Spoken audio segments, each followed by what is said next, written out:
राज्यसभा निवडणुकीमध्ये शरद पवारांना पाठिंबा द्यायला हवा अशी भूमिका संजय राऊत यांची आहे, तर उद्धव ठाकरे आणि आदित्य ठाकरे मात्र शरद पवार साहेबांना पाठिंबा द्यायला तयार नाहीत।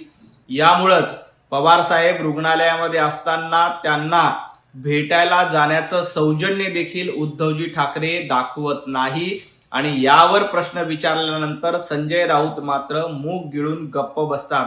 कारण संजय राऊतांना माहित आहे की उद्धवजी ठाकरे हे प्रियंका चतुर्वेदी, आदित्य ठाकरे हे प्रियंका चतुर्वेदी यांना राज्यसभेला पाठवू इच्छितात, परंतु शरद पवार साहेबांना ते पाठवू इच्छित नाहीत।